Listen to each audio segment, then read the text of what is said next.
Before we begin, a quick note. This podcast is a space for storytelling, shared experiences, and community. The views shared are personal and not medical, legal, or professional advice. If you're navigating a situation that requires professional support, please seek guidance from a qualified expert. Take what resonates, leave what doesn't, and most importantly, take care of yourself. Welcome to Who Cares About Me? This podcast exists to create space for caregivers to tell their stories, the good, the hard, and the complicated. There's no judgment here, no right way to do this, just real experiences, reflection, and connection. Each episode features a small group of caregivers sharing what this role has looked like for them. Because caregiving is not one size fits all. If you've ever found yourself caring for a parent or grandparent and quietly wondering, who's taking care of me? Who cares about me? You're in the right place. This is Who Cares About Me, a podcast created to center the voices of parental caregivers. What this journey is teaching me now, part 2. About a month ago, I launched this podcast, Who Cares About Me, with a very clear intention: to create space for caregivers to feel seen, heard, and understood. There's something about hearing other people's stories. It makes you feel less alone, but it also makes you confront your own story in a different way.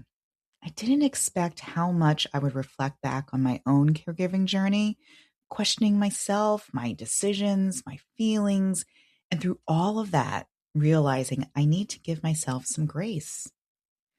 Over the last few weeks, I've had conversations that were honest, emotional, sometimes heavy, and sometimes unexpectedly comforting.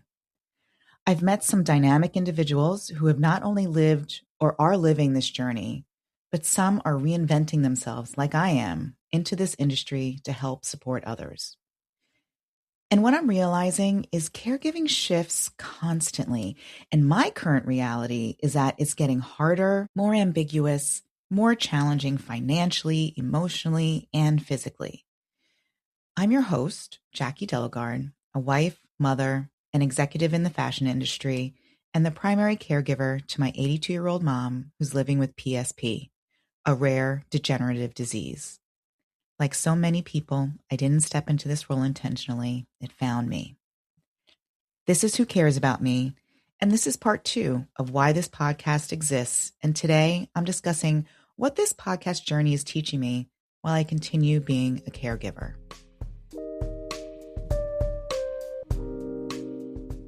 In part 1, I shared our family's journey into caregiving and how my mom got to the place she's at now. Her PSP diagnosis, which came in November of 2021, was wrought with mystery and confusion.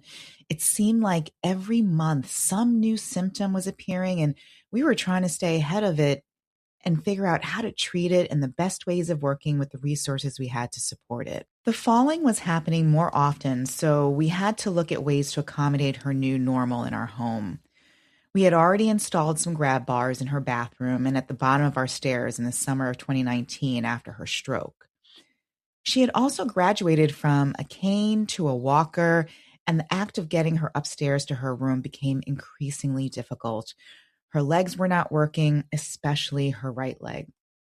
And that leg just would not work properly. Clarence and I would be on either side of her, bringing her up 3 flights of stairs. It was scary for all of us and rough on our bodies.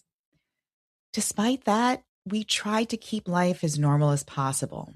I surprised my son with a trip to Las Vegas in January of 2020, in which my mom would be joining us so she could see one of her siblings.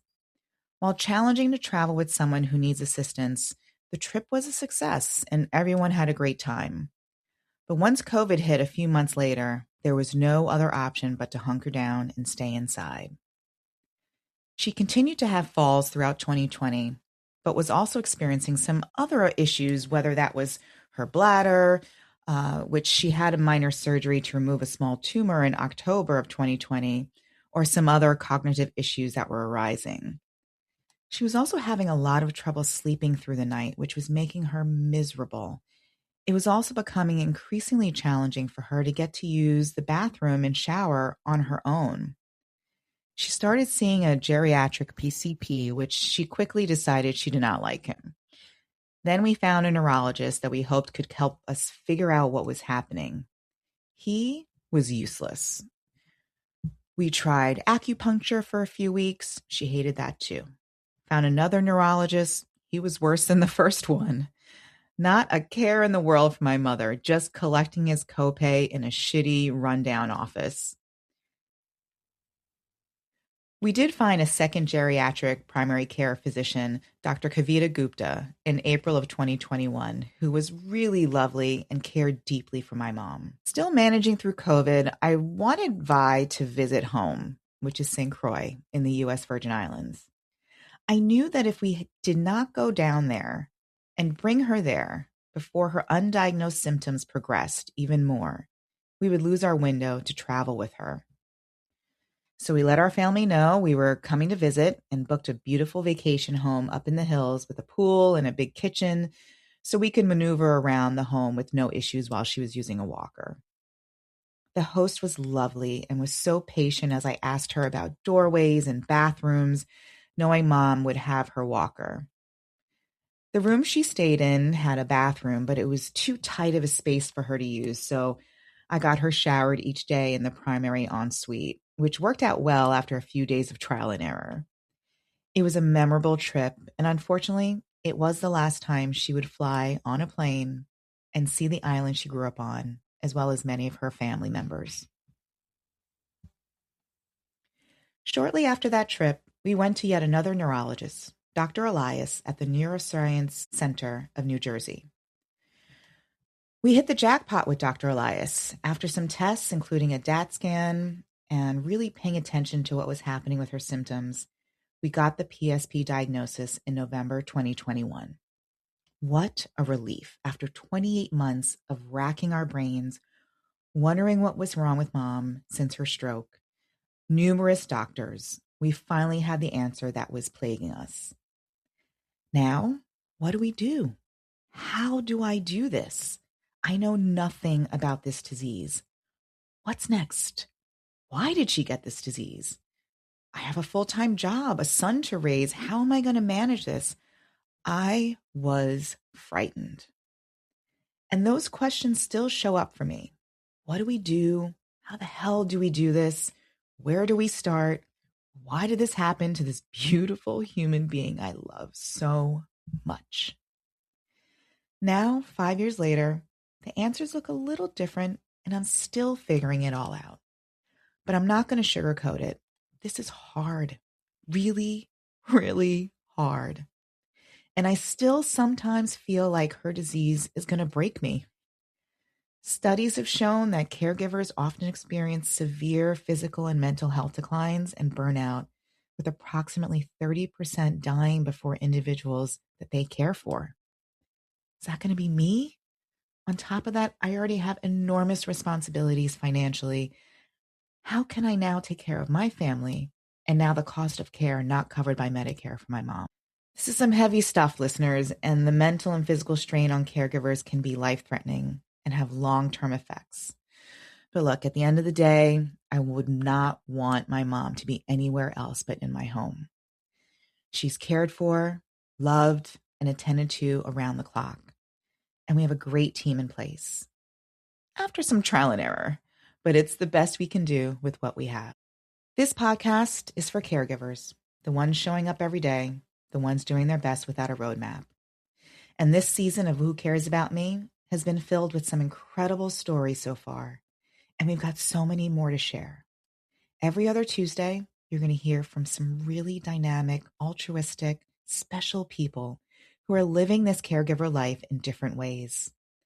Taking care of mothers, fathers, grandparents, aunts and uncles, and more, on top of the numerous responsibilities they have in their day-to-day life, all while silently asking, who's taking care of me? Who cares about me?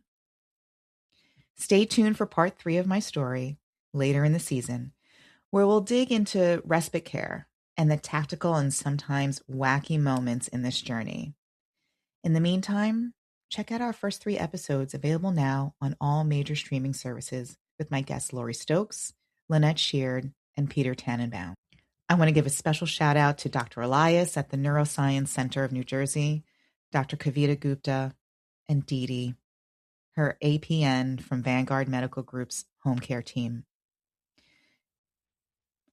Thank you everyone for listening. Take care. You can listen and subscribe to Who Cares About Me wherever you get your podcasts. If you'd like to follow, connect with us, check out resources, or share your story, head to Who Cares About Me on Instagram, LinkedIn, and Facebook, subscribe on Substack and YouTube, and like, or visit whocaresaboutmepodcast.com. Who Cares About Me is hosted and produced by me, Jackee de Lagarde. Clarence Steele is our editor and producer, and also created our theme music, and graphics created by Jonathan de Lagarde of Hollis Arts, LLC.